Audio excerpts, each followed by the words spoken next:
Hello everyone, it's Lindsay, and today I'm jumping into the Psalms Making It Personal devotional kit from ByTheWell4God.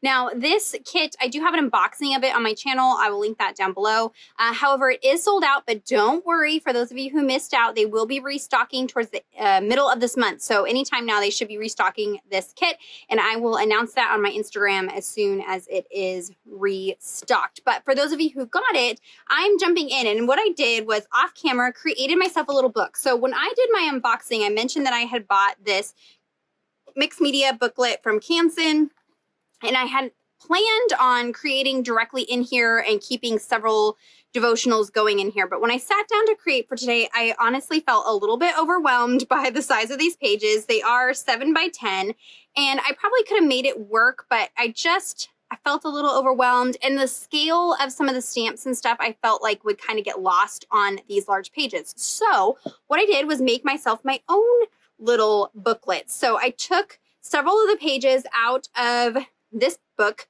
I think I took like 7 or 8 pages, and I cut them in half and then turned them on their sides. So these pages are 5 by 7, and then I used my cinch machine and a little bit of leftover coil. I probably should have coiled the whole thing, but I just had this little scrap of coil laying on my desk from a previous project that I had done. So I used my cinch machine to make my own little booklet. And then I had some of this, it says it's chipboard, but it's not. It's like cover stock, like basically what you would like a cereal box. You could use cereal box cardboard for this. I'll link what I had down below, but I covered it in some of the papers from the kit, and then I just added some stitching detail, a little die cut, and then I covered the inside cover with some more of that paper. So now I have a 5 by 7 little coil bound booklet here that I can create on, and these are mixed media paper, so I can use watercolors and paints and distressings and get messy, and it's all contained within this notebook. So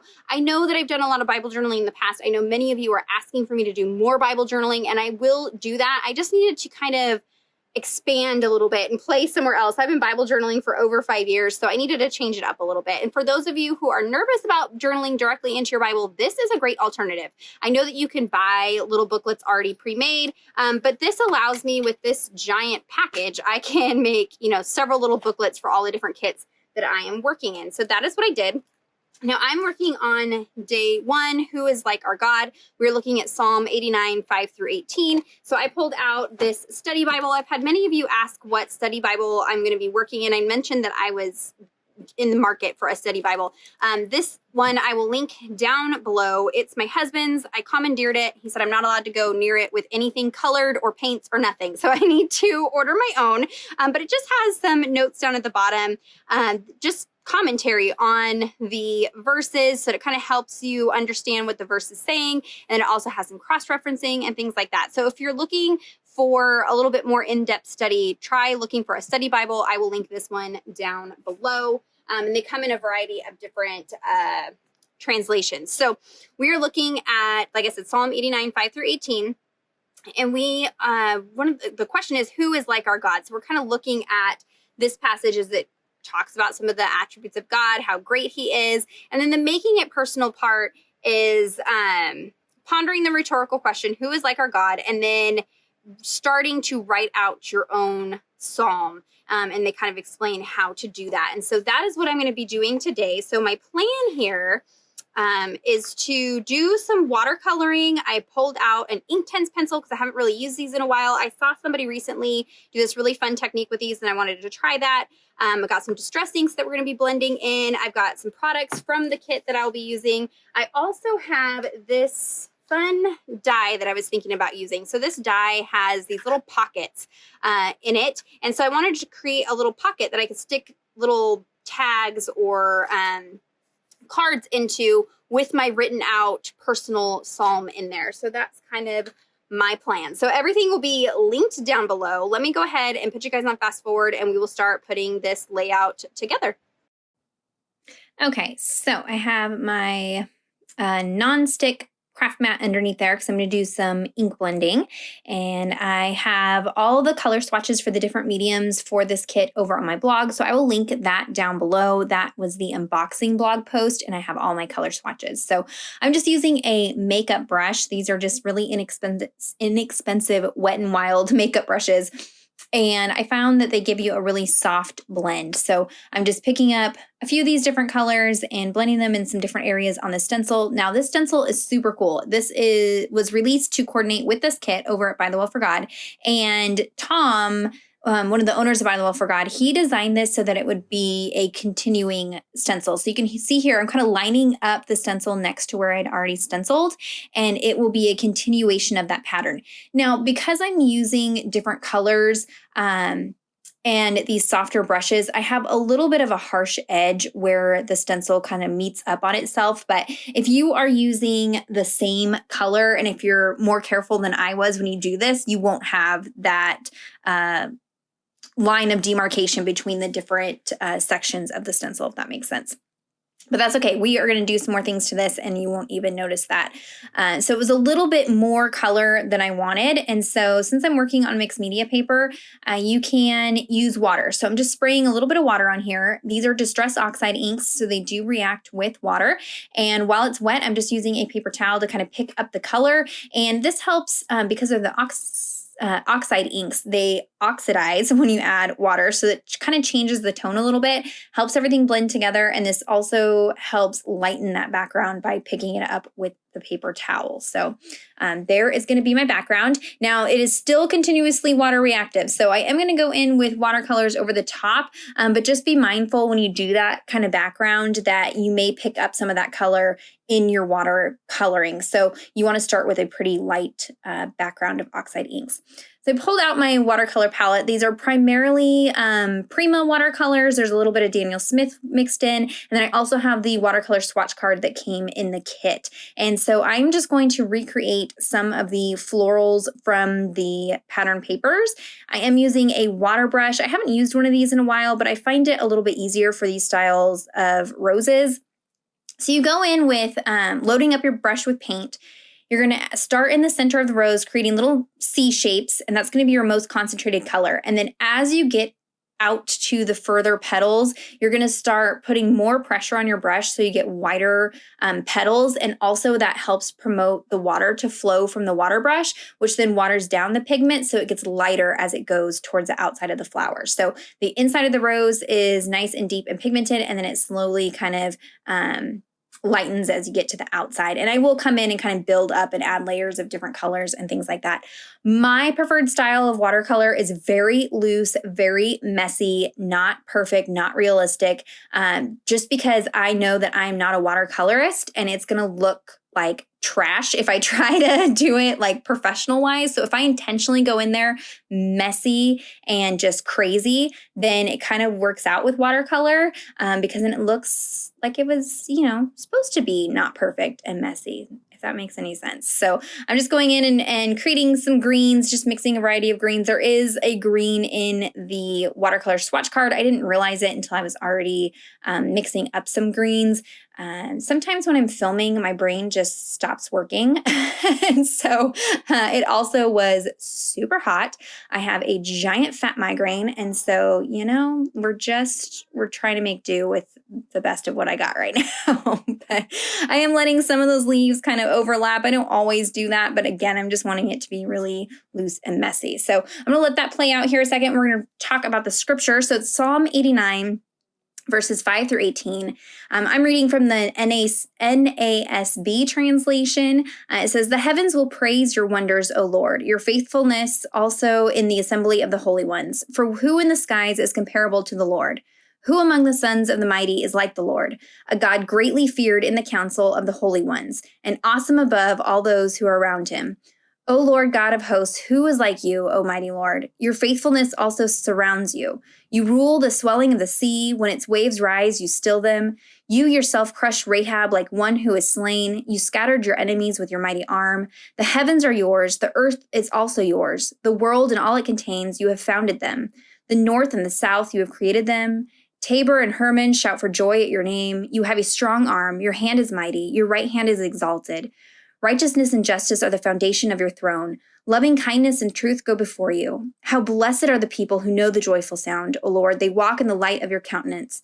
In your name they rejoice all the day, and by your righteousness they are exalted. For you are the glory of their strength, and by your favor our horn is exalted. For our shield belongs to the Lord, and our king is to the Holy One of Israel.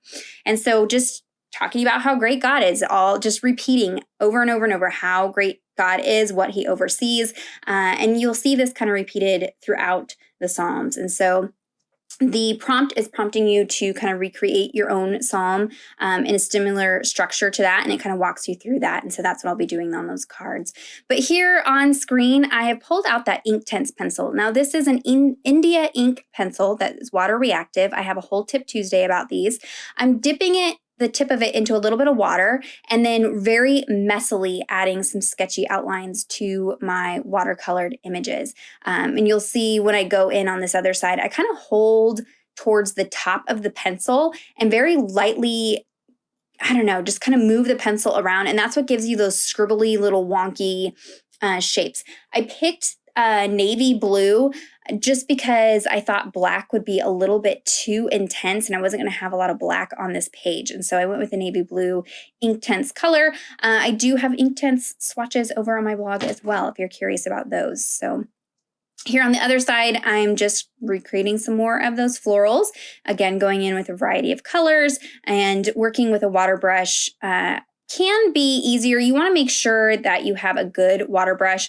This particular one, what you'll see is down towards the bristles, there's like a black plastic piece in the barrel of the brush. That helps control the flow of the water. So if you have one of the Pentel aqua brushes that doesn't have the like black piece in there, you may find that water just flows very freely and you may have some difficulty. So I'm going to link these Arteza ones down below for you. They give you just a little bit more control and they're great for traveling because the water is all contained in them. And so it's, less setup, less mess, less things to mess with.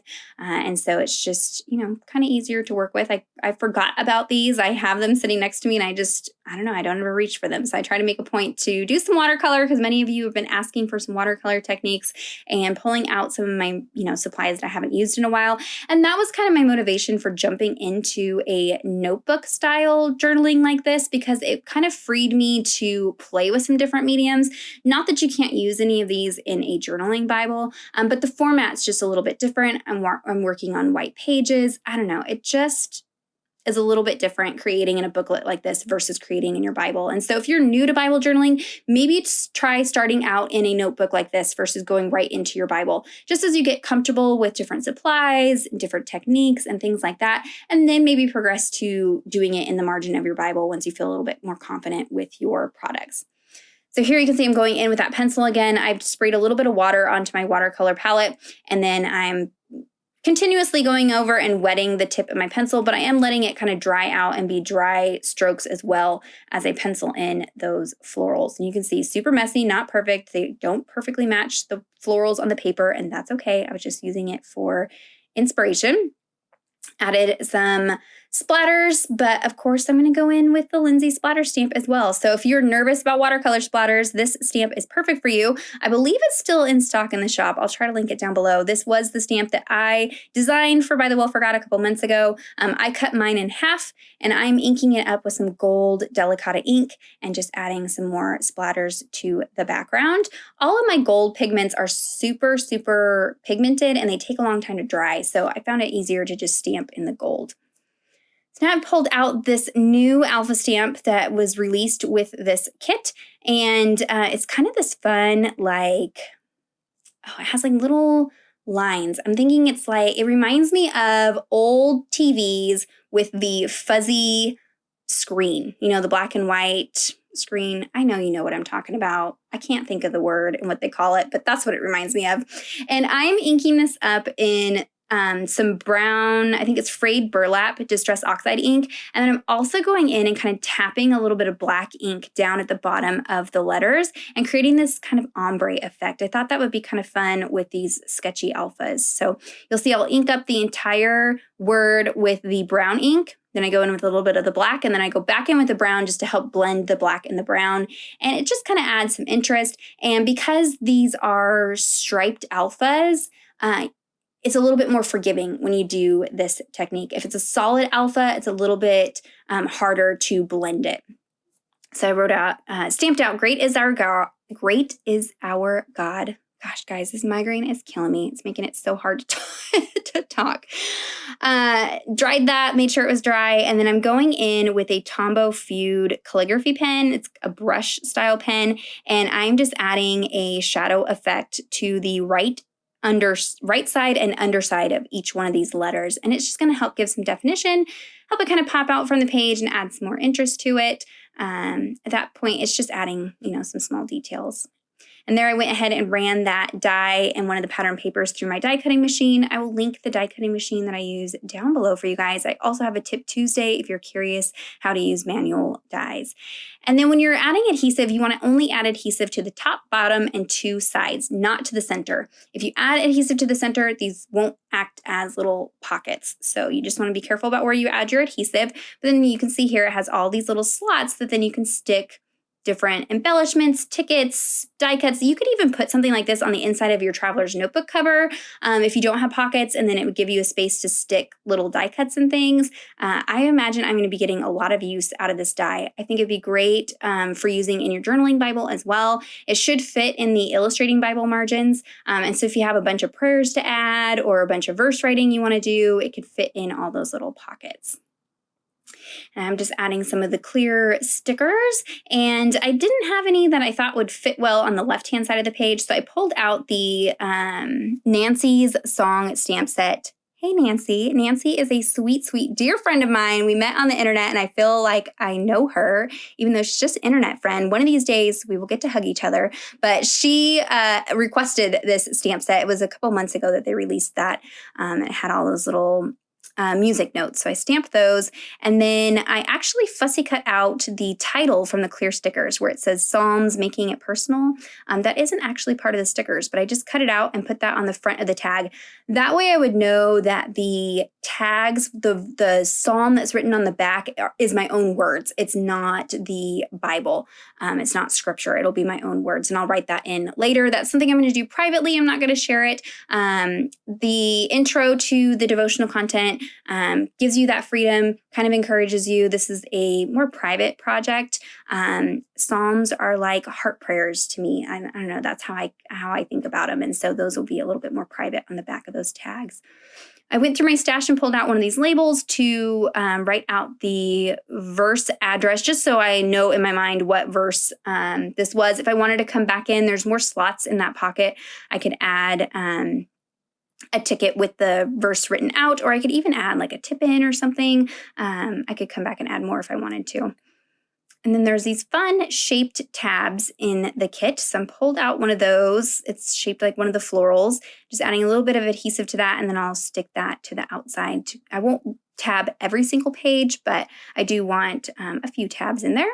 Add a little bit of embroidery floss to those tags, and they are ready for me to write my heart out on the back of them, and that is going to be it for the layout. So I hope it was inspiring. If you have any questions or comments, be sure to leave those down below. Check out the description box for links to everything that I used today. Give this video a thumbs up if you enjoyed it. Subscribe to my channel if you're not already subscribed, and until next time, thank you so much. Bye-bye.